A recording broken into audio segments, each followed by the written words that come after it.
أعوذ بالله من الشيطان الرجيم. بسم الله الرحمن الرحيم. إن الحمد لله نحمده ونستعين ونستغفره ونعوذ بالله من شرور أنفسنا ومن سيئات أعمالنا. من يهده الله فلا مضل له ومن يضلله فلا هادي له. أشهد أن لا إله إلا الله وحده لا شريك له وأشهد أن محمدا عبده ورسوله. الحمد لله رب العالمين وبه نستعين على أمور الدنيا والدين، والصلاة والسلام على أشرف المرسلين نبينا محمد صلى الله عليه وسلم وعلى آله وأصحابه والتابعين ومن تبعهم بإحسان إلى يوم الدين. فإن أصدق الحديث كتاب الله، وخير الهدي هدي محمد صلى الله عليه وسلم، وشر الأمور محدثاتها وكل محدثة بدعة وكل بدعة ضلالة وكل ضلالة في النار. اللهم صل وسلم وبارك على سيد المرسلين وعلى آله وصحبه أجمعين. أما بعد. السلام عليكم ورحمة الله تعالى وبركاته. Alhamdulillah, syukur kita kehadrat Allah Subhanahu wa Ta'ala kerana diberikan kurniaan daripadanya dapat kita salat maghrib berjamaah. Dan Alhamdulillah kita dapat bertemu sekali lagi di dalam majlis ilmu pada malam ini. Dan dipertemukan oleh Allah Subhanahu wa Ta'ala ini bukan satu kebetulan, tetapi masih lagi dalam perancangan Allah Subhanahu wa Ta'ala. Wa makaru wa makarallah wallahu khairul makirin. Sebaik-baik perancangan hanyalah ada pada Allah Subhanahu wa Ta'ala. Kita hanya mampu merancang. Alhamdulillah, jazakumullah khairul jazak kepada pihak masjid kerana jemput hamba pada malam ni. Dan hamba dapat tahu jemputnya semalam, tak tahulah ganti siapa, wallahu alam. Namun masjid ni rasanya kali kedua, kali ketiga mari tak ingat. Pernah mari dah lah. Cuma beza mari kali ni lewat sikit. Siapa saat ni dengar, lepas kita dah saat ni dengar Tok Imam baca sedap. Tok Imam ni kata Tok Imam baru berkali. Mari-mari kita tengok, kecil Tok Imam kata supaya lepas-lepas puram dah jumpa kecil tapi tu besar. Jadi tak ada cumik rupa Tok Imam, cumik rupa-rupa adik kita junior hamba ni. Tok Imam ni junior, abang dia pun masih lagi junior hamba lagi di Mahat Tafibullah Condong dulu. Jadi Alhamdulillah, moga-moga silaturrahim dengan bertemunya boleh diperkuatkan lagi, moga-moga insya-Allah. Dan kita semua pun moga-moga dirahmati Allah. Dan juga kita harap majlis walaupun secara dirancang dengan secara tidaklah dengan apa orang panggil dengan madah, dengan panggil ramai, hanya sebagai perancangan tergesa-gesa jugalah. Tapi kita minta pada Allah Subhanahu wa Ta'ala kita mendapat ganjaran sepenuh-penuhnya. Seperti mana daripada hadis Rasulullah sallallahu alaihi wasallam, majlisu fiqh khairun min sittina sanah.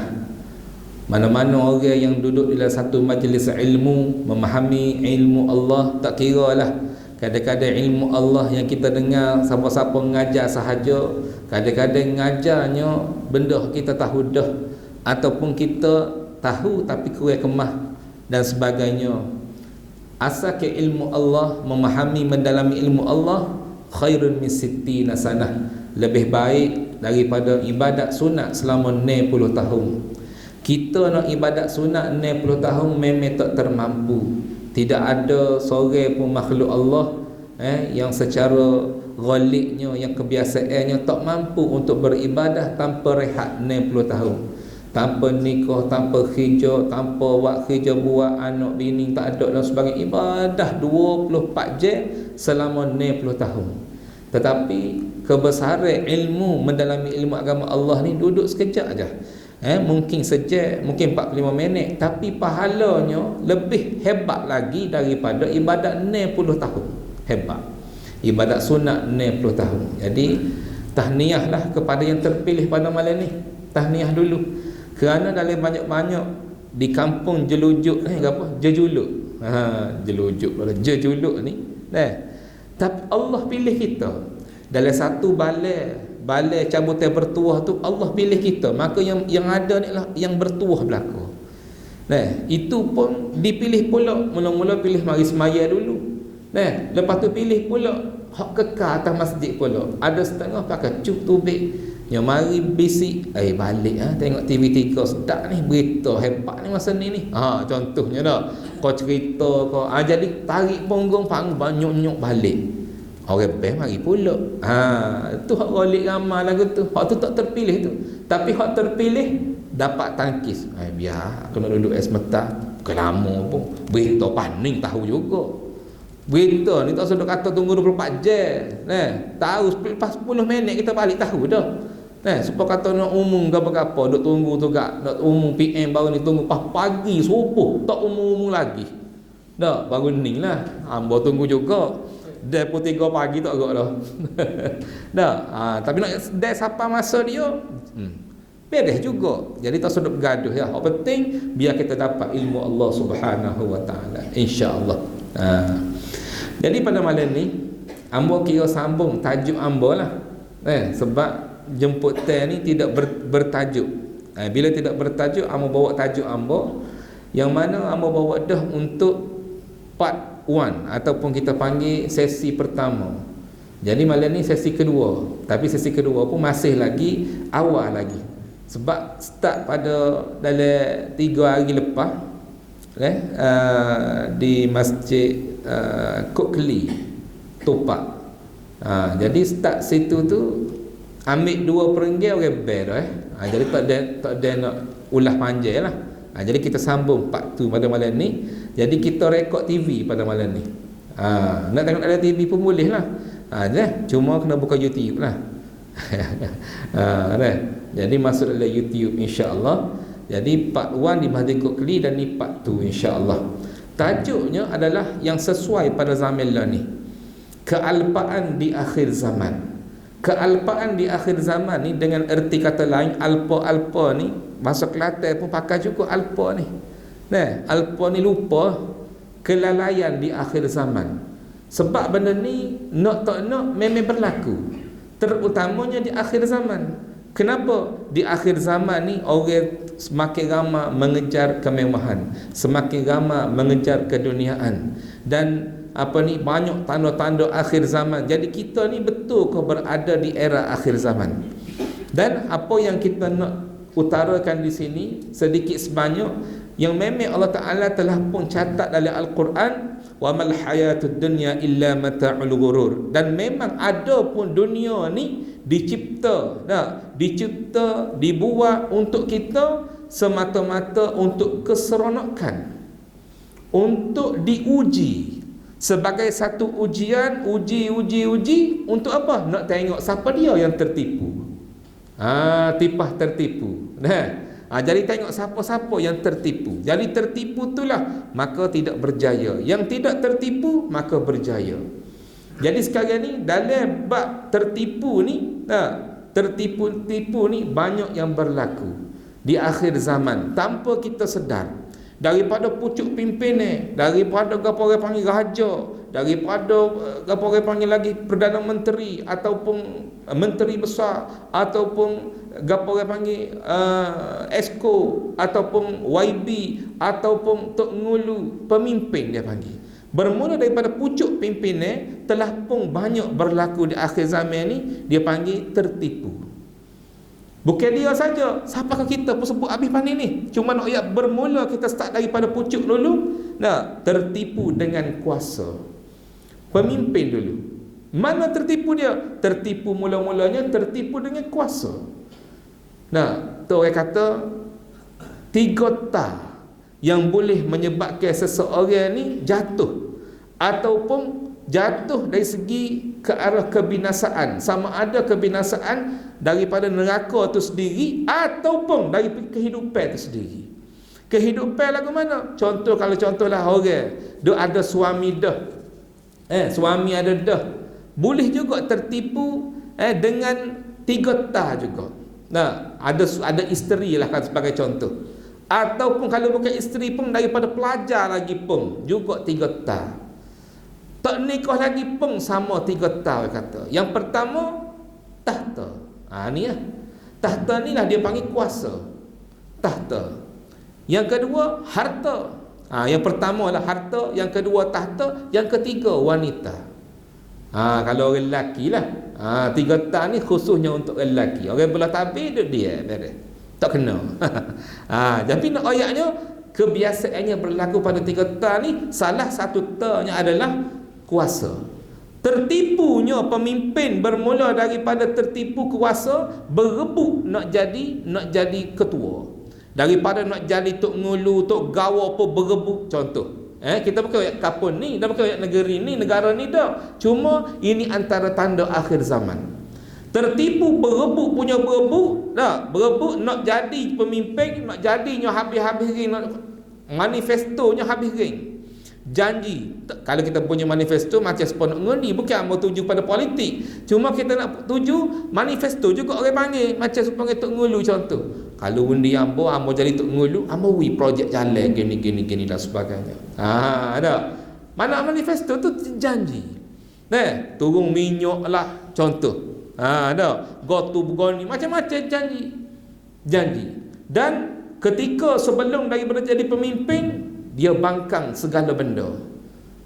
Kalau kata dia ni ada hasrat jadi pemimpin, gotu tak kena. Kalau kata nak jadi tok gawa, tok gawa tu dia tak ajak lagi, dia nak mula-mula. Bangkai gotu tak kena, hak ni tak kena. Tak leh ni, tak leh lagu tu ni. Kalau cara kampung, cara YB, cara PN, gotu tak kena, gotu tak kena. Tapi kalau dia jadi pemimpin, contoh bila datik, kata dulu jadi pembangkang, lain jadi pembengkang pula. Belok pula. Pembangkang jadi bengkang pula. Belok pula tak boleh buat. Gotu tak boleh buat. Gol ni tak boleh buat. Macam-macam. Nak turun minyak, lepas tu tak jadi juga. Ni sebagai contoh. Bukan hamba nak ambil atas politik dia dah. Sebab apa? Sebab hakikatnya susah. Bukan senang-senang nak buat benda. Tapi sebelum pada jadi, macam-macam boleh janji. Sebelum pada jadi. Contohlah tu. Kita sendiri pun sama. Sebelum pada jadi, sebelum pada abang nikah ni, nak jadi pemimpin rumah dulu. Mikir nak pada jadi seorang suami. Sebab abang jadi suami, abang akan jadi begini.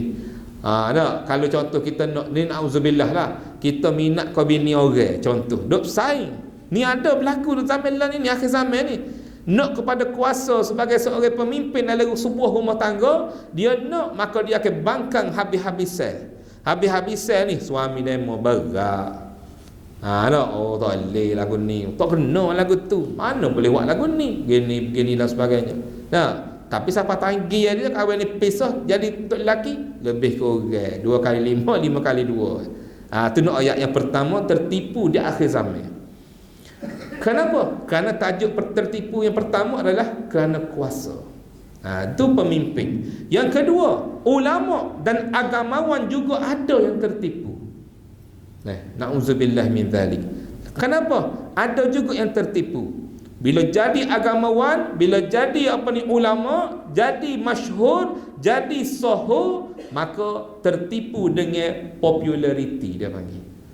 Tertipu dengan soho, tertipu dengan dia panggil follower kalau zaman lah ni. Follower ramai 4 juta, 5 juta dan sebagainya. Ada juga tertipu. Dan ini yang berlaku di akhir zaman. Akhir zaman, walaupun ulama tu kadang-kadangnya betul comel, kadang-kadangnya boleh melencong, na'udzubillah min dzalik. Kenapa? Kerana tertipu dengan populariti, ataupun dia panggil rasa supaya sedap, soho. Situ pun banyak juga berlaku dalam keadaan kita tak sedar. Contoh, sebagai contoh lah tu, agamawan jadi selebriti, contoh. Bukan kata jadi selebriti tak boleh, bagus, tak ada masalah. Jadi selebriti salah satu boleh menarik minat orang untuk mari kuliah. Kalau contoh mari-mari PU tu PU ni contoh, semangat sikit orang mari, tak ada masalah. Tapi ini melibatkan dalamnya. Lagu mana rasa dalamnya tu dia dengan Allah Taala yang tahu. Cuma mana ayat dari segi tanda akhir zaman, kealpaan di akhir zaman. Situ. Ada. Lepas tu contoh dak pemimpin ummah. Jadi nombor 2, nak jadi apa orang panggil, untuk nak jadi memimpin ummah, ataupun kita panggil dari segi apa orang panggil, nak jadi ketua, nak jadi pendakwah ni, dia jadi jatuh nombor 2 dah bila sahu. Bila sahu ni kadang-kadang jadi jatuh nombor 2. Jatuh nombor 2 lagu mana? Yang penting follower, dan yang penting boleh menguntungkan. Ini mungkin kapung kita tak tahu benda ni. Tapi kalau katalah dia lah hak mana orang tahulah, ataupun orang-orang yang atur ke penceramah-penceramah yang masyhur, kadang-kalanya bukan semua dah, cuma nak yang ini kealpaan akhir zaman tanpa sedar. Kalau sekiranya asatizah ko agamawan yang dengar apa ni ambo kecek pada malam ni, boleh betul balik alignment, beringat. Kenapa? Inilah tanda akhir zaman. Bila kata masyhur sikit masjid ni, contoh orang buat panggil stadium dan sebagainya, contoh bagi 1,000 sekali kecek, contoh sekali kuliah. Maka mari hak ni pula, mari hak ni pula 1,000 juga. Yang kedua 1,000, keempat, kelima 1,000, 1,000 lebih sikit, 1,000 lebih kurang 1,000. Tiba-tiba ada orang nak minta kuliah, contoh.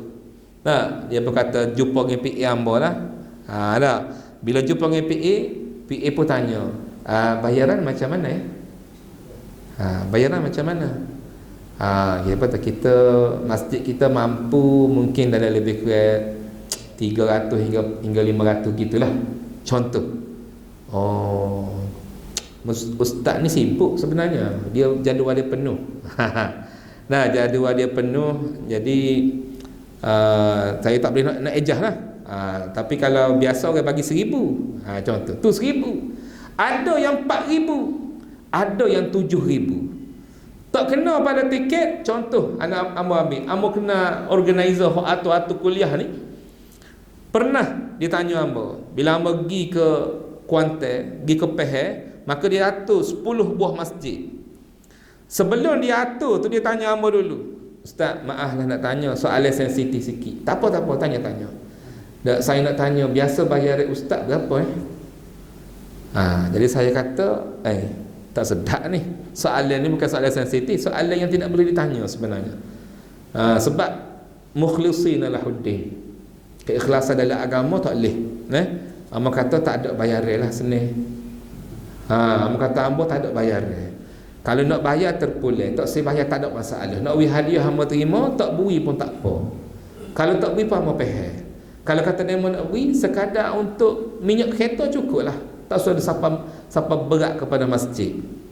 Dia kata yalah nak tahu juga berapa. Tak apa, ikutlah 50 riyal ke 20 riyal ke, ikutlah, tak ada masalah. Tak beri pun tak apa, insya-Allah rezeki minallah. Dia pun ayat dia kata bukan gapo ustaz, sebab saya pergi apa ni depan ni tu sikit. Pergi apa ni depan tabir putih. Okey. Sebab bila pergi kepada gapo orang panggil, kepada jumpa dengan dia kata ada seorang hamba Allah tu, dia uruh nak kepada kuliah lah. Masjid sekian-sekian. Katanya PA dia, okey tak apalah saya masuk jadual. Lupa nak tanya, bayaran macam mana orang poyak lah, kita masjid ni boleh bagi 1,000. Dia pun 1,000. Biasa ustaz ni, ustaz hak dia bawah dia lah, majikan dia biasanya orang bagi 4,000 satu kuliah. Kami tak mampu 4,000, tawar menawar dulu. Tawar menawar. Sebab apa? Sebab besok lebih banyak dah rasa sahur. Sini tertipu ni. Tertipu. Maka seorang urus tadi dia kata, ni kisah benar ni. Amo cerita kisah benar. Maka dia kata, patut lagu mana ni? Dia kata, minta maaf lah, saya tak boleh nak ajah masuk jadual lah. Kita kena beri keutamaan kepada orang yang sama level yang hak ustaz lah. Dia tak oyak lah. Habis tapih tu. Sebenarnya kalau kita bahasa sebenarnya, hak beri 1,000 ke atas yang boleh masuk dalam jadual. Maka orang ni poyak, kalau macam tu saya cuba adjust 4 buah masjid lah. Mana satu masjid saya pastikan bagi 1,000, mana 4 buahnya 4,000. Dia kata tak, bukan. Tak boleh macam tu. Dia kata memang satu masjid 1,000, 4,000 satu masjid. Ada orang lagu tu lah ni.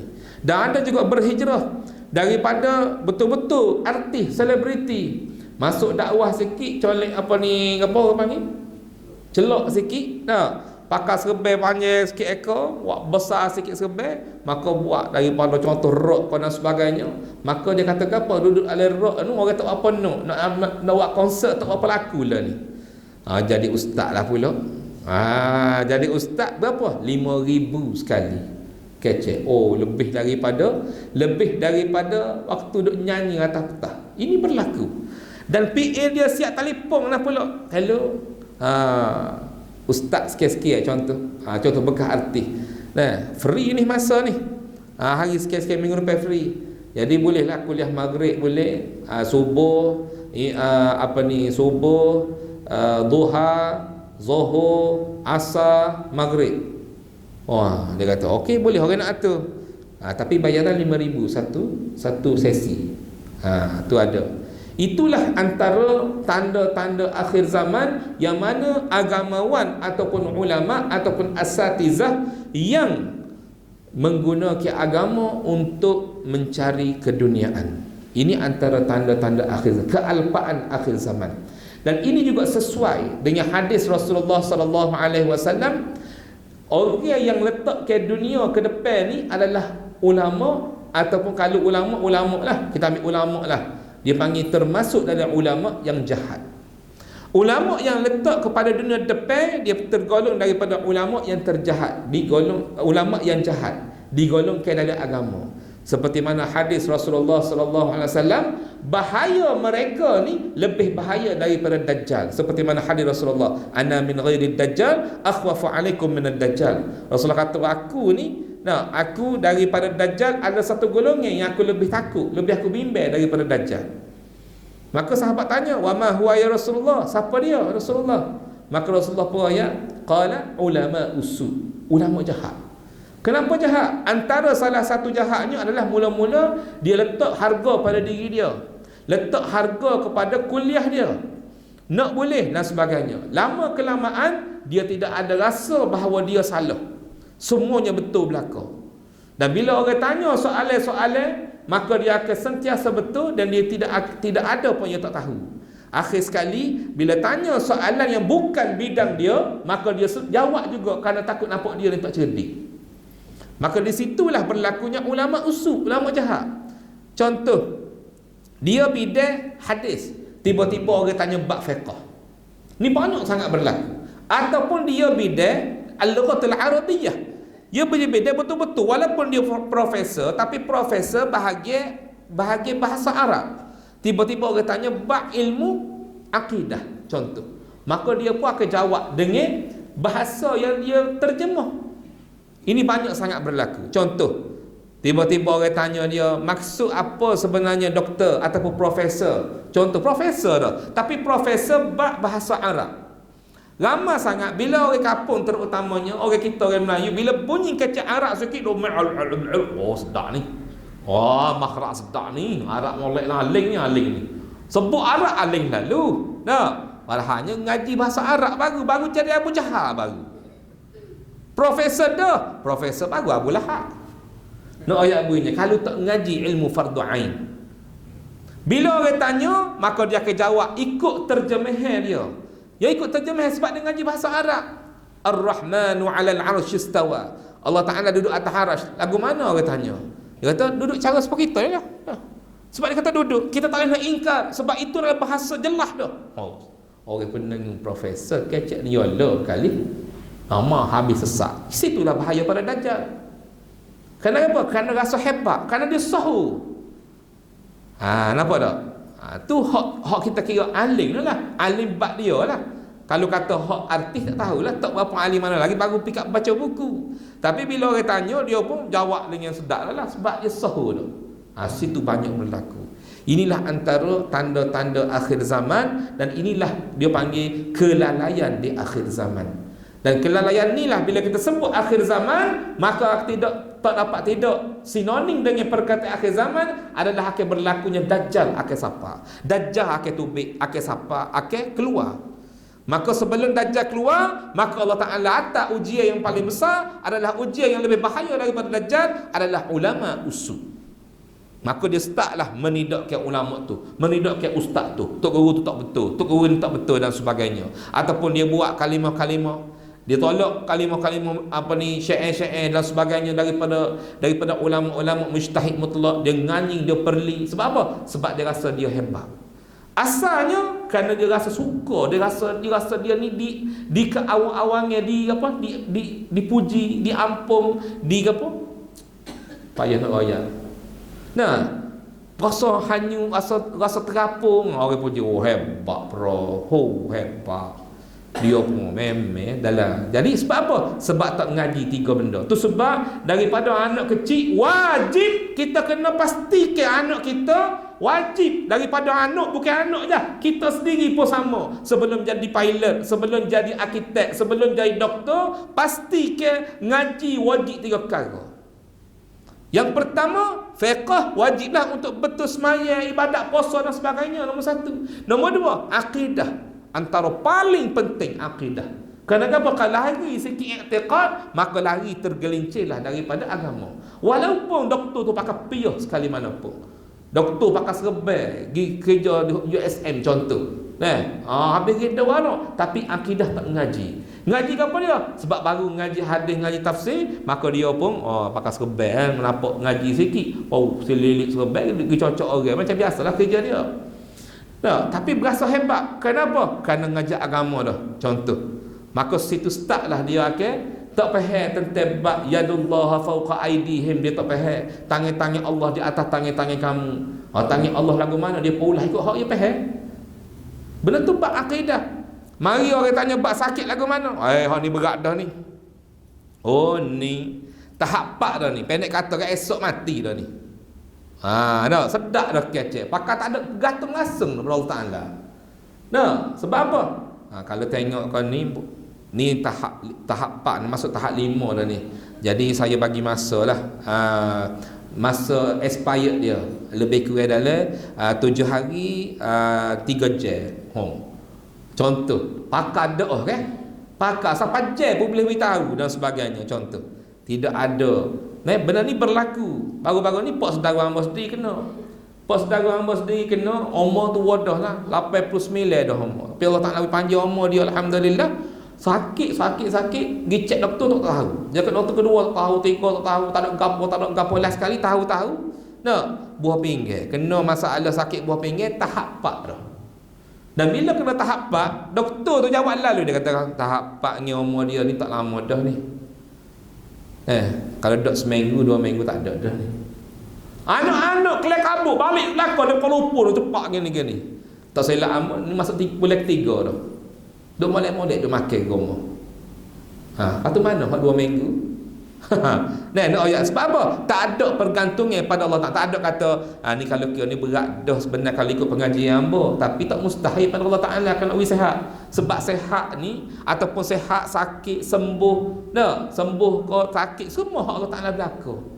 Hamba ikhtiar je hamba ngaji bila doktor. Sebagai contoh, sedap sikit bunyi. Jadi molek-moleknya anak-anak pakat balik semaya hajat berlaku. Minta Allah Taala wi sembuh, wi sihat. Hamba kerja sama doktor, hamba cocok ya. Hamba cocok wi ubat dan sebagainya. Kerja hamba, ikhtiar cara hamba. Anak-anak ikhtiar cara anak. Pak semaya hajat rumah, tak ada mustahil pada Allah Taala. Tu lain kan doktor ngaji. Contoh. Arkitek pun sama. Tak solusinya. Bangunan ada mobil tak ada sahabat kutuk. Engineer contoh. Engineer. Beres baret A berlaku. Bro, nyawi rutuh molek-molek. Sehari 2 rutuh dah luar negara dah. Setara mana tu engineer tu? Bukan main-main tu. Gegar sikit je gitu ya. Bro, habis. Nak habis kerja Allah Taala. Supaya tanah rutuh. Engineer mari letak batu kau ataupun buat comel dah cara apa batu ikat seming ke apa semua. Tapi kalau tak nak kata nak rutuh sepotolok ya. Rupuk banyak mana pun nak buat. Orang kata sebab ki buat rupuk dah. Sebab Allah Ta'ala nak rutuh, maka rutuhlah bergantungnya. Itu antara akidah penting. Yang ketiga apa dia? Yang ketiga adalah tertipu bila tak ada benda ketiga adalah akhlak. Dia panggil tasawuf. Wajib kena ngaji tasawuf. Wajib. Ini fardu ain. Fardu ain ni kulli muslim. Semua orang Islam. Semua muslim, siapa dah ngaku muslim, wajib kena ngaji 3 perkara. Fiqh, akidah, tasawuf. 3 perkara ni wajib kena belajar. Bukan benda biasa-biasa. Sebab kerana tak ada tasawuf lah, tak ada apa ni ilmu orang akhlak lah, menyebabkan dia boleh menunding jari kepada orang tu tak betul, orang ni tak betul, dan dia rasa dia hebat. Sebab apa? Sebab dalam apa ni tasawuf lah yang akan menceritakan bab ilmu apa? Ilmu takabbur. Nak buai daripada takabbur, nak buai daripada perkataan sum'ah, nak buai daripada perkataan riya. Tak, tengok sikit orang tu, oh semak ya, nak semak macam dia juga Pakai bila kita semak, contoh semak diet tu kat contoh, patu kurus comel, katakan contoh lah ni. Lepas tu orang puji, oh semak ustaz lah ni. Contoh, tak kurus lagi, contoh. Wah sedap, wah suka. Situ ujung kena minyak. Memang semak ambo. Sudah lalu. Ke ayah, ke anak, ke adah kita. Oh, kalau ke ayah masuk menggoreng dia ni. Nah, kemari memang aku lah masuk paling panas kali apa ni? Apa? Juluk ni. Juluk orang panggil lah. Masa kata juluk dah. Betul. Juluk ni tak ada lah. Kalau gula paling sedap kamah lah masuk. Dah. Kamah pun kata dok Allah aku ramah-ramah aja. Tak, alih hati bongong hati. Nah, jadi bila orang puji, apa dia? Kembali balik pada Allah Ta'ala. Hadza min fadli Rabbi.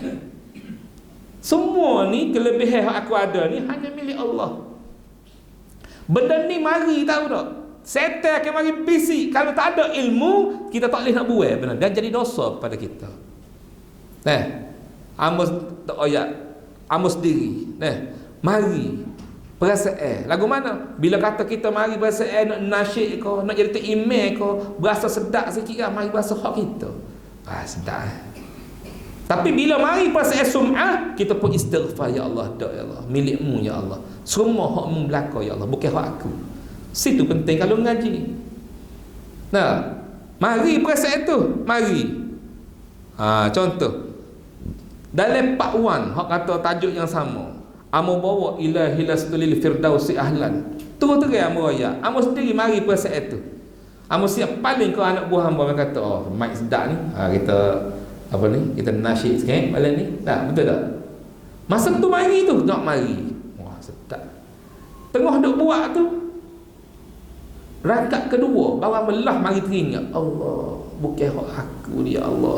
Aku duduk nyanyi, aku duduk nasyid qasidah adalah milikmu ya Allah, ataupun aku tak layak masuk syurga, baru mari sebut. Tu penting ada ilmu, barulah kita boleh betul balik. Hak penting betul balik. Hak bagi melencong tu memang sok moda, sebab setan kerja dia ada. Dia tak ada kerja lain setan. Memang kerja dia ada. Tak usah katalah kita buat banner tepi jalan. Halau syaitan. Kita apa ni? Tak kira lah. So, kita jangan pengaruh syaitan kau gapo, tak usah. Memang kerja dia ada. Syaitan durjana kau, memang dia durjana ada. Jadi kita tu kena belajar untuk tepi selalu. Tengah semaya boleh mari bisik malam-malam. Oh, sedap aku ngaji. Mari, tahu tak? Ngajar ni. Ambo ingat lagi bila ambo jumpa dengan Baba Meh benda kamu. Masa tu duduk semeja ramah, saya ustaz saja duduk. Bapa Meh besar. Ni bapa nak besar, semua ni ustaz-ustaz ni. Antum semua ni ustaz-ustaz. Ngajar belaka dak? Ngajar bapa. Bapa nak besar ni, bapa nak raya. Bila kita ni duduk di meja kuliah nak ngajar orang ramah bawah ni ramah, dia kata. Kita kena ingat satu benda yang mana hak kita tak nampak belakang kita, tepi kita ni lebih daripada 70 cabai setan yang mari duk hasut kita. Lama kita ngajar tak ada apa satu pahala. Zero dia kata. Mana tak ada satu saja dia kata. Dah ingat benar. Berasa bimbang benar. Sebab kita mengajar, kadang-kadang tu pernah mengajar balik naik kereta terlembab. Tak lihat celek siapa kau. Letih tak nak oyak lembek lotek. Pernah lagu tu. Tapi kalau kata kita mengajar penat-penat, peruh otak penat-penat, tiba-tiba tak boleh gapo satu. Sebab kita tak sih hak dunia orang beri tu rezeki di min Allah. Tapi kita tak sih lagu mana, tak sih letak dunia sebagai ukuran kita. Kita nak khafsah lagi. Tak padai 1000 malam mana padai. Sebab ilmu ada masuk syurga ni bukan ilmu main-main. Mana padanya 4000. Jadi kalau orang nak bayar 5,000 tak padai, maknanya yang boleh bayar hak besarnya adalah Allah. Allah hak bayar lebih daripada nu lagi, lebih pada 4,000, lebih pada 40,000. Betul tak? Kita ni adik kita. Kalau katalah contoh napuk pahala. Napuk pahala nak sipai mana pahala agak-agak. Nak sipai mana pahala terlalu banyak. Contoh kita ambil bermula pagi dulu. Subuh tu semaya qabliyah tu, semaya sunat fajar tu. Pahala dia seisi dunia. Buruk bumi sampai ke langit tu seisi dunia. Tu baru belum mari subuh lagi. Sebab kita tahu semaya fardu lebih besar pahala dia pada semaya sunat. Segala benda fardu pahala dia lebih besar pada sunat. Hak tu kena ingat. Ramai orang duk berebut nak buat sunat. Hak fardu tak kotor-kotor habis lagi. Sedangkan hak qada tu lebih besar lagi pahala. Bahkan kalau tak qada, dosa dia bawa semua. Tak habis-habis. Cuma Allah Ta'ala maaf sekiranya kita ni tak mampu buat. Lagu mana? Bukanlah maaf semua. Maksudnya maaf sementara kita ni buat dah tapi tak mampulah kita qada sampai 10 tahun. Kita mampu buat contoh semaya zuhur, kita qada zuhur 2. Ataupun paling kurang puasa maya zuhur qadasa, maya asar qadasa. Apa boleh semak boleh qada ke asar ustaz? Apa tak lehnya? Asar boleh, subuh boleh. Hutang ni qada ni hutang. Hutang ni tuai punya hutang tak akan marah kita nak bayar masa mana pun. Kita hutang yang ali contoh. Hutang 10,000. 10 tahun dah kita tak bayar. Tiba-tiba kita pergi rumah dia pukul 3 pagi. Malam Jumaat pula tu letih dah ni tidur. Jangan sengih lagi. Zikir malam Jumaat ke kuat amalan. Bunyi malam Jumaat sengih lalu. Jadi duk beramal letih tidur apa semua penat pukul 3 pagi ketuk itu. Tengok-tengok omong mak, gapo dia mak? Kita mari Allah mu pukul 3 pagi mu. Allah aku letih ni esok kerja pula ni. Nak menyaku gapo lagi tahun cuti ni. Esok cuti aku nak menyaku. Dah lagi nak bayar hutang. Bayar hutang. Lembut punya. Dah berapa nak bayar? Ajaklah bayar 5,000 dulu. Tak apa boleh. Pukul 3 pagi tak apa. Tak apa. Tak apa lalu. Bunyi bayar hutang suka. Lagu itulah juga kita dengan Allah tak kira masa mana boleh. Jadi bayar lepas asar, bayar lepas maghrib, bayar semua. Jadi tak mampu sebab apa? Sebab kita kena buat kerja. Cuma ulama kata kena buat sehabis banyak yang boleh selagi ada hutang dengan Allah Ta'ala. Dimaafkan adalah kerja, dimaafkan sebab nak cari nafkah. Dimaafkan juga makan, minum, kecing, beruk, hak wajib dimaafkan. Sebenarnya buah, lepak kedai kopi tidak dimaafkan tu kalau ada hutang lagi dengan Allah Ta'ala. Anak oyak bui sebenar dari segi hukum sebenar. Kita duk berebut ni dekat nak masuk bulan puasa dah ni. Ramadan dekat dah. Kita Rejab ni lepas pada tengah dah, nak masuk akhir Rejab dah kita ni. Nak masuk akhir Rejab, lepas tu Sya'ban. Allahumma barik lana Rajab wa Sya'ban wa ballighna Ramadan. Kita minta sampai Ramadan. Naknya Ramadan salah satu suasana Ramadan adalah semai tarawih. Berebut nak semai tarawih. Tarawih ni memang besarlah pahala. Tapi ingat pahala semaya semaya fardu lebih besar daripada semaya sunat. Kena ingat malam ni. Boleh sebutin buat balik tak apa dah. Jadi benda-benda lagu ni kita kena pasti. Nak yabi wajib kepada kita kembali balik amal. Aku tak ingat 3 perkara. Wajib walaupun kita engineer ke doktor ke sebagainya, wajib kena belajar. Wajib kena tahu. Bukan semestinya jadi orang alim nak mengajar tepi kau. Tak. Sekurang-kurang kita tahu bab fiqh, tahu bab akidah, tahu bab apa ni? Tasawuf. Ngatuk ustaz tu ngajar. Pilih ustaz. Ni sahab pula. Ustaz nak bagi ilmu, pilih memang rugi. Tapi kalau kata nera pun tetap dapat rahmat Allah Subhanahu Wa Taala. Malaikat rahmat tetap mari memayungi di tempat ilmu dan pahala tetap lebih daripada 90 tahun. Dan malaikat rahmat mendoakan keampunan untuk kita pula. Kelebihan duk menuntut ilmu. Tak dapat mana moga ustaz ajar slow macam tu. Dia kata dia kena ingat kita kan ngata dah pilih. Dah kalau boleh cari hak segar-segar sikit kalau boleh di hak masjid. Tapi kalau hak lama-lama dah tak okey kita nak suruh dia berhenti. Betul tak dia orang berilmu. Contoh. Tapi kalau ngaji juga walaupun kita faham mana insya-Allah barakah orang yang ngajar belajar usaha sungguh-sungguh insya-Allah akan dapat kelebihan daripada Allah Subhanahu Wa Taala. Ambo ingat dulu ambo pernah ngaji dengan salah seorang daripada ahli fatwa Kelantan. Ingat lagi. Dia tua sangat dah masa tu duk ngaji. Orang panggil Tok Guru Haji Harun. Bukan Harun sesat tu dah. Fatwa Kelantan sungguh lah ni. Dia ngajar pondok moden dulu. Apa ni? Haji Harun. Ingat lagi Ustaz Harun. Dia ngajar sela. Qala al-musannif rahimahullah. Bobo gerak bibir kita kan. Dia gini. Kadang-kadang buka mata gini. Tukar mata ngantuk dah. Tapi kita faham juga tak orang faham mana hanyut mata bila-bila tegang gini pun yang mari hanyut dia. Dah. Tapi juga tak faham ngajar. Tapi yang ingat akhir sekali waktu dia ngajar macam sepuluh tak nak capok debung stokor baru faham weh lah. Ni maksud benar kitab baru faham sebutir kitab tu ngujung sekali baru faham. Nak ya kalau dia orang tak nak capok sebab keberkatan tu penting. Kita juga. Jadi nak ayatnya kalau nak bui 3 perkara saat ni kalau tak ustaz mana tak ngajar tak segar kalau slow kau bukan ngajar tak segar tak betul tak. Kita ngajar tu tak tidak apa panggil tak derah kau slow. Ngajar tak sedap kau tak faham kau.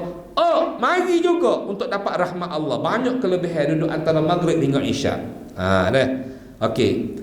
Kembali balik sini. Yang ketiga hak saat ni ulama ataupun agamawan dan juga ustazah pun ada juga tertipu di akhir zaman ni. Tertipu lagu mana? Tertipu ustaz akhir zaman ni banyak berlaku juga. Antaranya adalah tertipu dengan kerja. Bila boleh kerja, dia pun berasa macam beres lah 85 lah. Bila lapar 5 balik cara kau bini anak nak makan minum balik tidur. Esok kerja pula lapar 5. Jadi serupa dengan kerja serupa dengan kerja lain-lain juga, khaning, bank dan sebagainya serupa. Sebenarnya kalau kira sebenar dia bila asatizah ustaz ni dia bukan tugas untuk mengajar di sekolah sahaja. Dia kena ada keluar juga dakwah. Tengok macam adik kita ni bagus ni berkhidmat juga dengan masjid. Ada setengah-setengah tak sih gaul masyarakat. Ni hak tertipu dengan kerja, tak sih gaul masyarakat. Boleh gaji dah kan? 5,000 sebulan, lama-lama naik DG pula. DG berapa? DG 48, DG tu DG ni macam-macam. Senang pun ambo tak ada je DG DG lain telefon ada. Naik DG 48, suka tegak. Siapa 78,000, 10,000. Tapi tertipu dengan habuan dunia. Tertipu. Sedangkan kalau bab sebenarnya dalam agama ni Rasulullah SAW tunjuk dah. Kalau bab mu nak cari rezeki bukan melalui dengan agama mu hak mu nak sapa, dengan hak mu nak ngajar bukan. Kalau mu nak cari rezeki Rasulullah ajar berniaga. Rasulullah kan usahawan, businessman dan berkahwin dengan Sayyidatina Khadijah pun adalah juga usahawan, jutawan dan sebagainya. Maka nak tunjuk dah kepada kita nak rezeki kena berniaga. Bukan dengar berniaga ke ilmu agama.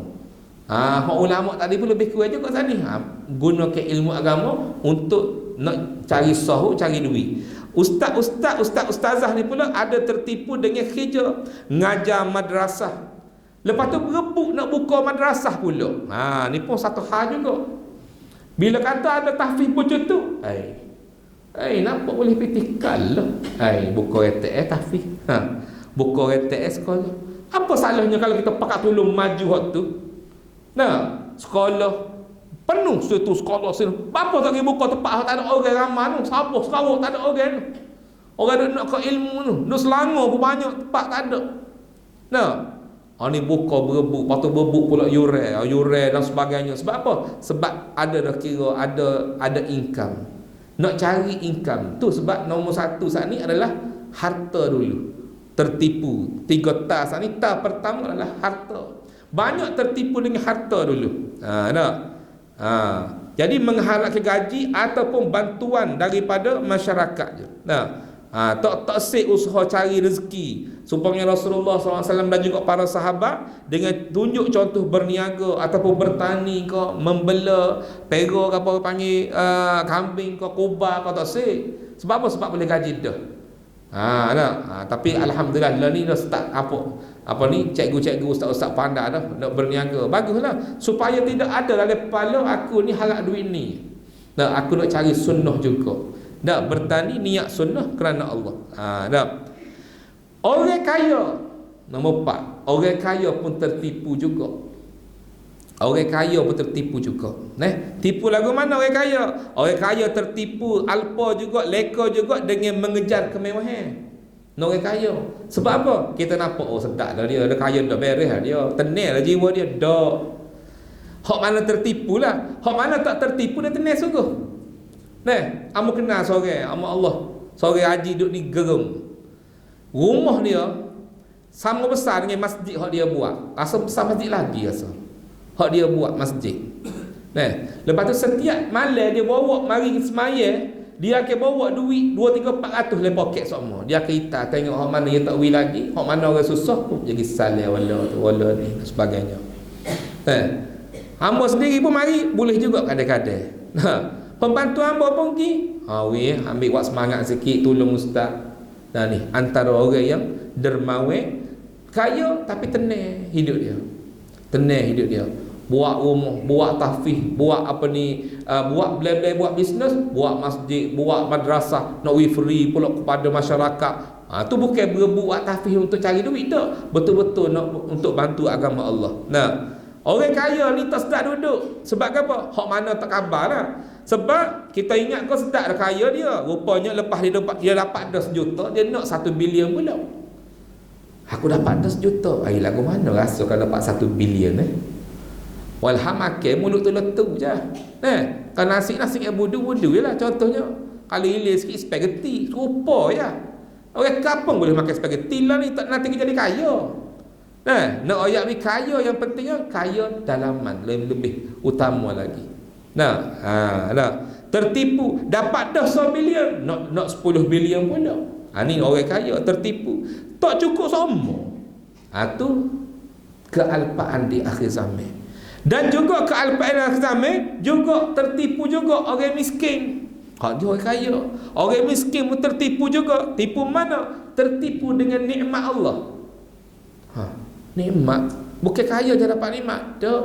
Kaya pun dapat nikmat. Orang susah, orang fakir miskin pun ada nikmat. Tertipu dengan nikmat Allah dan tertipu dengan ujian kesusahan pada dia. Tertipu. Allah uji dia. Kadang-kadang kita ingat tak? Ni ramai juga orang kita. Apabila tengok orang susah, maka dia berasa hak susah orang tu mestinya Allah uji dia. Ujian tu sabarlah dah. Susah ni ujian. Sebenarnya kesusahan ujian pada dia memang kesusahan tu pada ujian. Sebenarnya ujian susah dia tu untuk kita juga. Lagu mana kita cara ke dia? Lagu mana kita ni menyantuni dia? Lagu mana kita ni infak bantu kepada dia? Adik-beradik hak susah, terutamanya kadang-kadang kita ni ada duit, ada gambar semua, tak ingat dah adik-beradik orang lain. Tak ingat adik-beradik dah nak senampak kita ni. Nampak orang susah, tolong hak jenis tolong orang susah. Lebih afdal membantu adik-beradik ataupun keluarga terdekat dulu. Tu tertipu dengan apa? Dengan tak sedar, tidak rasa bersyukur dan selalu kecewa. Dia tertipu dengan ujian dia. Dia tak rasa bersyukur dan dia rasa selalu kecewa dengan ujian kemiskinan. Allah, miskin aku ni, aku tak ada kerja, cakap ni tak kerja, tak ada, warga tu tak jadi, warga ni tak jadi, duk marah. Duk marah. Bukan kata nikmat duk mikir, ya Allah, syukurnya ya Allah, orang lain tak ada tangan, aku ada tangan.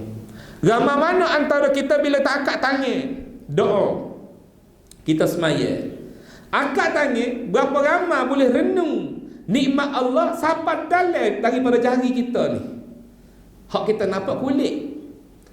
Berapa ramai hak boleh renung tengah doa ni, ya Allah, nikmat banyaknya mui kat aku, ya Allah, orang dalam ni ya Allah mencipta kepada aku ni boleh bergerak, molek-molek tangan boleh gerak moleknya, ya Allah.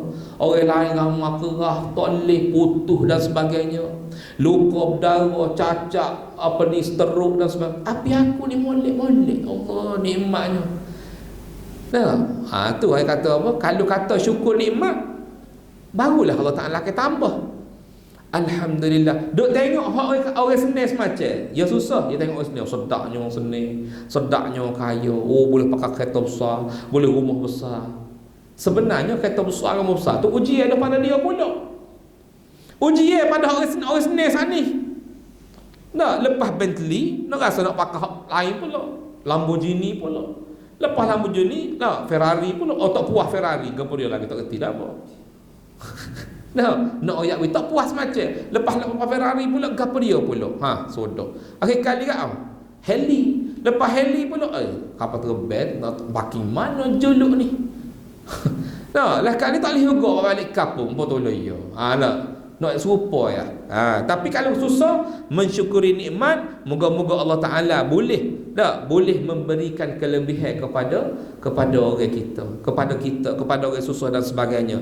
Dengan nikmat Allah Taala beri tu boleh mensyukuri betul-betul, insya-Allah Allah Taala beri sihat. Orang kaya duit banyak tapi sakit, tak ada guna juga sebenarnya, tak boleh makan. Sedap Datuk Mat. Contoh ni ambil nama Datuk Mat. Sedap dia, duit juta dia, jutawan dia, tapi duduk hospital semacam gigi tengok duduk makan nasi air kosong. Tak ada nasi air pun masuk air tu, orang suap susu.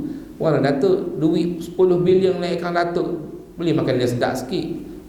Tak boleh buat apa dah. Ada apa dah? Dia tak nak ayat-ayat tu sebab ad-dunya la'ibun wa lahwun. Ataupun hak firman tadi, wa mal hayatud dunya illa mata'ul ghurur. Tak kira senang, tak kira susah, tak kira ustaz, tak kira cikgu, tak kira doktor, semua ada ujian berlaku. Cuma ujian tu lulus kau tak lulus.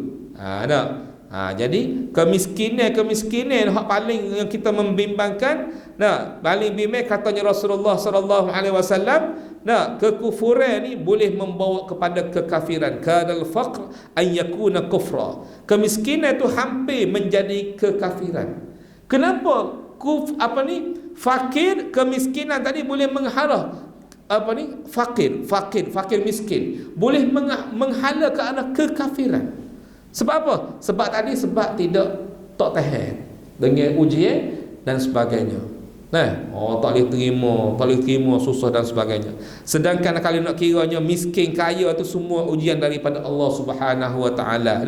Orang kaya yang lulus ujian Allah ialah orang yang sentiasa dalam diri dia nak infak sama.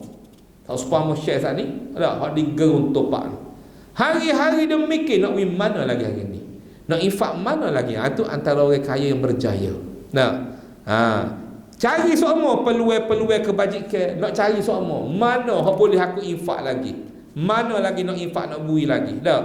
Nak bui ke pusat pengajian agama ke, surau ke, masjid ke, madrasah, pondok-pondok ke, ataupun ingat semua orang miskin. Ini antara orang-orang kaya yang berjaya ujian Allah. Orang miskin pula hak dulu ujian lagu mana? Orang miskin dulu ujian adalah orang miskin hak sabar. Sabar dengan ujian kemiskinan, walaupun susah tapi tetap berusaha habis-habis. Usaha untuk majukan diri, belajar juga, yakin usaha dia ni satu hari walaupun tak berhasil hari ni, insya-Allah satu hari akan berhasil. Usaha juga. Dah. Dan dia pasti bahawa setiap usaha dia, walaupun tak dapat duit ganjaran pendapatan di dunia, aku dapat ganjaran daripada Allah kerana aku usaha. Orang susah, dia usaha juga. Nak nampak macam bukan berzikir. Tak mari sejik mana pun. Contoh. Tapi dia niat dalam hati dia, aku cari rezeki ni betul-betul lillahi ta'ala untuk nak rezeki kepada anak aku yang ngaji molek, bini aku boleh cukup untuk aku nafkah, menyediakan tempat yang selesa sikit. Usaha sungguh-sungguh. Tak ada atau mari duk semaya bokok mana pun. Contoh. Tapi lillahi ta'ala situ Allah Ta'ala tengok hamba aku ni bagus, tetap dapat pahala juga.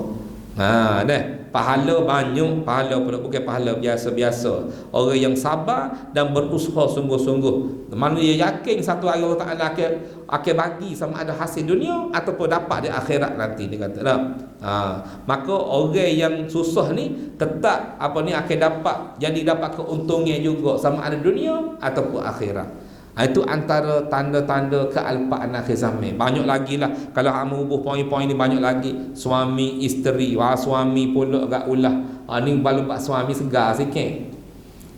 Dia masuk bak bini 2, bini 3. Segar sikit. Tapi tak boleh segar-segar pun tak ada masa dah. Kita ni lewat dah ni. Mana kena masuk part 3 pula dah. Tapi nak ayatnya itulah tanda-tanda kealpaan akhir zaman. Nak bagi tahu satu masa kita akan menghadapi kiamat hampir sangat-sangat dekat dah. Dan bulan ni adalah bulan yang masyhur dengan Isra dan Mi'raj. Salah satu yang dipertontonkan kepada Rasulullah sallallahu alaihi wasallam ketika Isra. Isra bermakna bawa jalan. Jalan daripada Mekah ke Masjid Al-Aqsa. Perjalanan ni lebih kurang 1,400 lebih kilometer. 1,400 berapa? Saya tak ingat. 1,431 kilometer kalau tengok dengan Google Map. Google Map apa panggil tak? Jalan 1,400 kilometer. Tapi jalan masa satu malam sekejap dengan naik borak. Dalam perjalanan itu dipertontonkan salah satu daripada belah-belah pertontonkan benda-benda ajaib tetapi ada maksud belaka. Salah satunya kita nak ambil pada malam ni adalah dia tengok ada seorang hamba Allah ni, orang tua, bokok 3. Bokok benar lah. Sekat Rasulullah ni. Maka Rasulullah pun tengok. Tak cara pergi, buruk ni laju. Dia tengok, dia nampak gambar macam Sport TV, macam kalau kita panggil dalam kelajuan tu nampak macam dipertontonkan satu.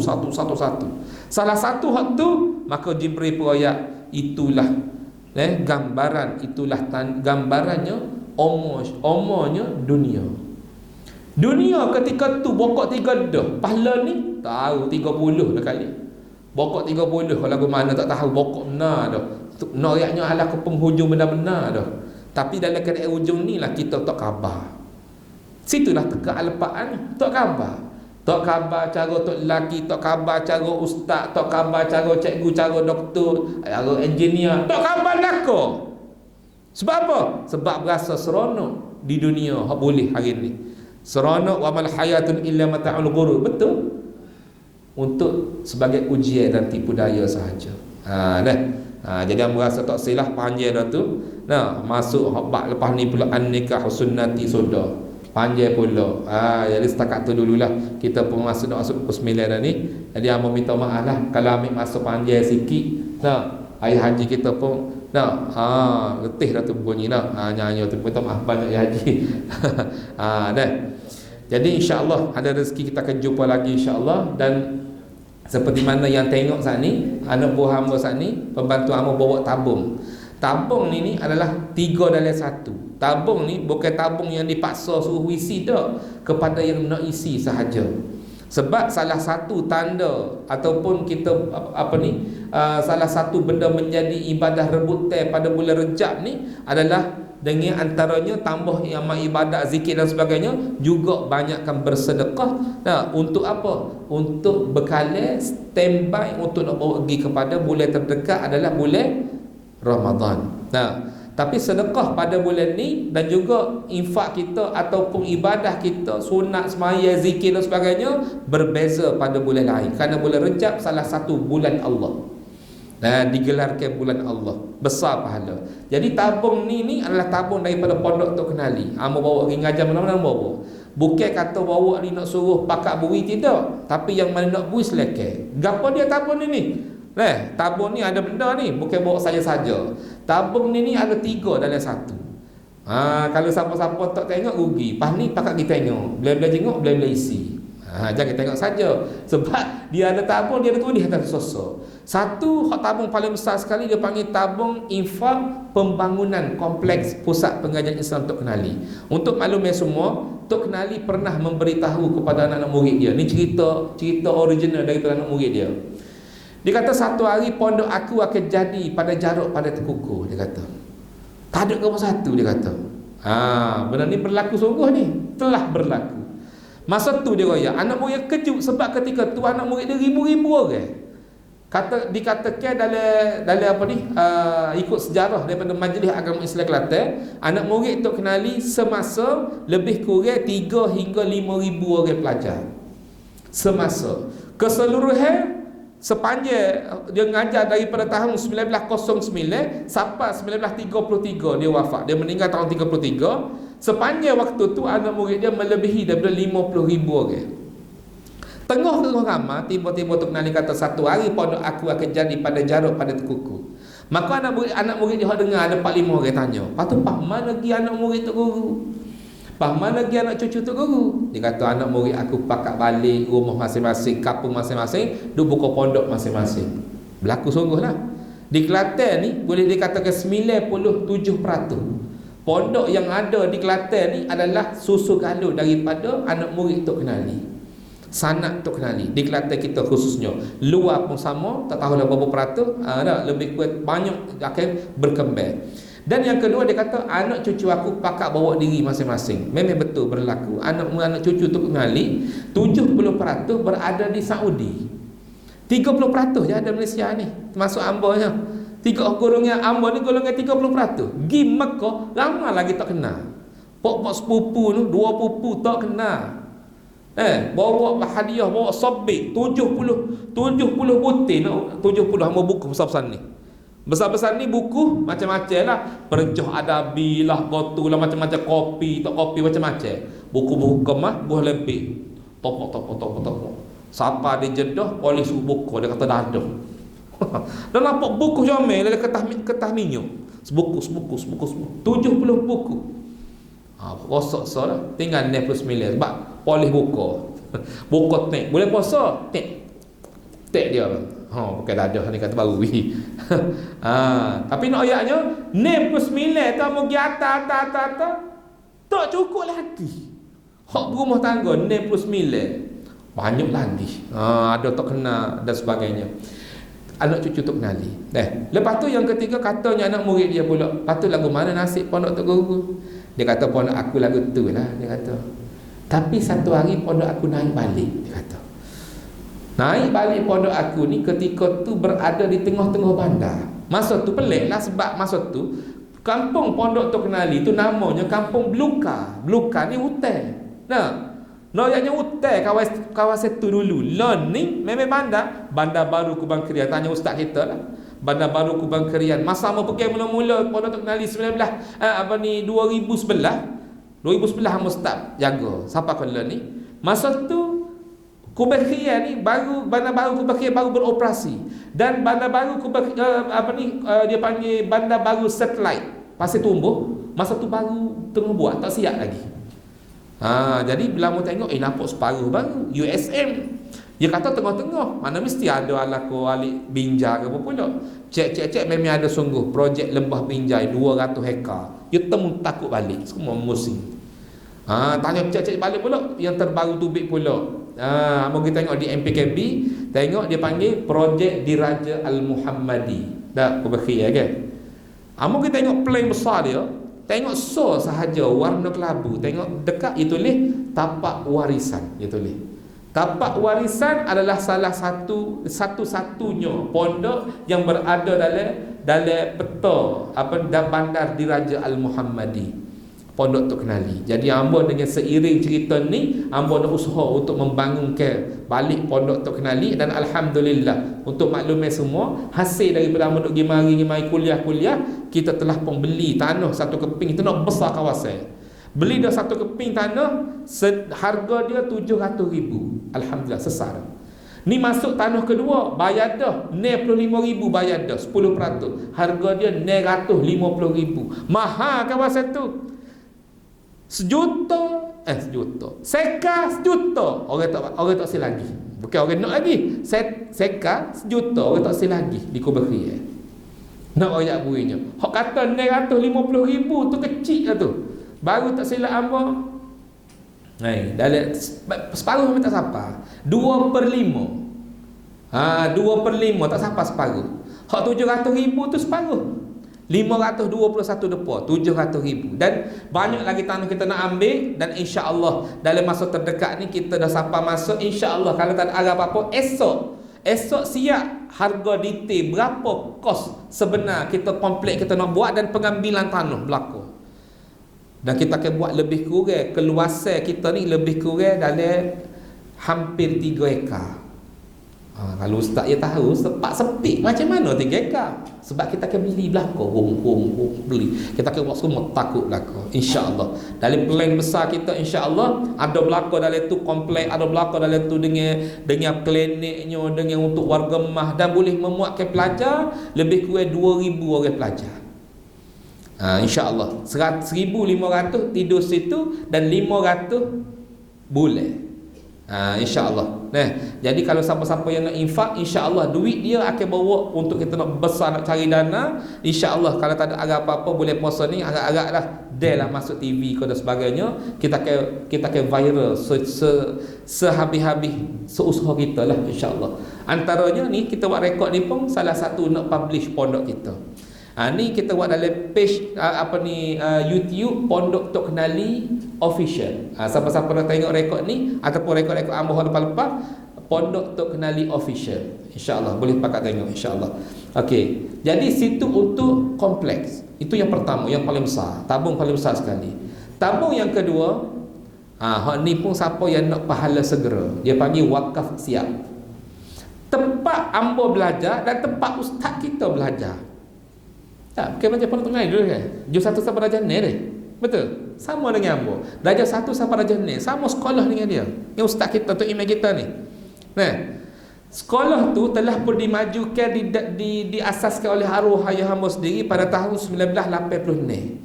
Dan sampai sekarang hamba jaga, dan hamba buka lagi tambah tahfiz menengah untuk perempuan dan tadika. Ada 3 institusi, 4 dengan masjid yang hamba jaga daripada tahun 2011 sampai hari ni lah, alhamdulillah. Dan apa yang kita nak bagi tahu, siapa dia yang beli, dia panggil beli tanah, niat terus wakaf. Wakaf siap tu bermaksud benda tu telah pun ada pelajar, hampir 200 orang pelajar. Ketika 3 institusi saat ni, jumlah dia hampir 200 orang pelajar, termasuk guru-guru lah. Lebih ke 200 orang duduk atas tanah tu, dan pergi mari semua hari-hari beli niat wakaf tu. Beli tu pula beli tanah milik asal Tok Kenali, telah pun jatuh kepada keturunan Tok Kenali lah ni. Jadi kita beli, kita niat wakaf, insya-Allah pahala dapat selalu pada malam ni, insya-Allah. Sebab apa? Sebab ada pelajar tengah duduk belajar lah ni, duduk ngaji Quran, duduk tahfiz, dan kita telah pun melahirkan hafizah, alhamdulillah. Bukan kata buat baru nak start main-main dak. Ada dah daripada zero, daripada belajar alif bata tu, baca daripada Al-Baqarah sampai habis An-Nas, hafal. Hafizah sudah pun beberapa orang, alhamdulillah. Walaupun tak amal lagi, tapi alhamdulillah beberapa orang dah.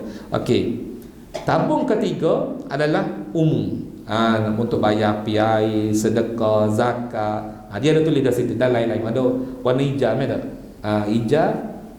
Hijau pak umum. Koko wakaf siap, dan warna biru. Biru tekos ni. Biru tekos ni adalah untuk infak. Ada dah tulis situ, insya-Allah. Siapa-siapa yang nak silakan Tak say pun tak ada masalah. Kalau berasa supaya nak pergi ambil bawah batal, berasa supaya ustaz ambo no bawah batal ambo ada tak banyak 10,000 je, mari cuek ambo royak. Mau tunggu insya-Allah. Dah. Ataupun ambil gambar boleh back in semula lain kali, tak ada masalah. Setiap satu akaun lain-lain betul akaun lain-lain dah tak? Okey. Nak ambil ketiga-tiga tu rasa ada masa nak back in hari-hari, nak buat infak harian ke, nak infak subuh ke. Salah satu infak besar fadilah adalah infak subuh contoh. Nak ambil gambar nak buat setiap hari. Nak contoh. Selekeh tak ada masalah. Dah. Jadi kalau katalah hak mana selekeh nak, lepas tu yang terakhir adalah pondok tu kenali kita ni hak warna hijau tu. Warna hijau tu ada untuk zakat, untuk bayar PI dan sebagainya. Kita pun ada juga buat perniagaan. Perniagaan boleh cerita, sepatutnya perniagaan tak boleh cerita atas masjid, haram. Tetapi kenapa saya kata boleh cerita? Kerana perniagaan ini untuk agama.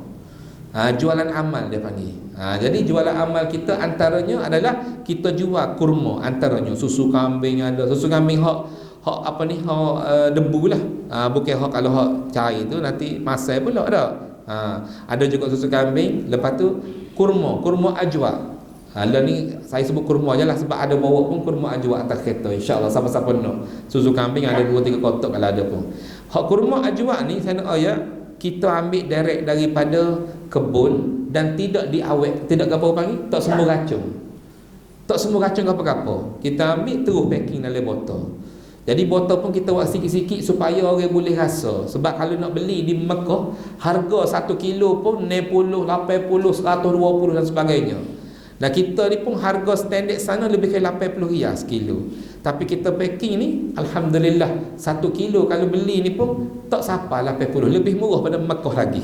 Kamu jual. Sebab apa? Sebab kita boleh direct daripada pembekal dan kita packing siap-siap hanya 25 riyal apa ada. 25 riyal ada, 35 riyal ada satu botol. Ada grade-grade dia insya-Allah. Jadi siapa-siapa nak beli kat kereta lepas pada ni. Jadi setakat tu dulu apa yang baik anugerah Allah Subhanahu wa taala, yang lemah adalah kelemahan dia sendiri. Mohon maaf jika terkasar bahasa, salah cakap, salah bicara. Insya-Allah dari rezeki kita akan jumpa lagi di masa dan hari akan datang. Insya-Allah wallahu subhanahu wa taala a'lam wa billahi taufiq wal hidayah. Wassalamu alaikum warahmatullahi taala wabarakatuh. Bismillahirrahmanirrahim.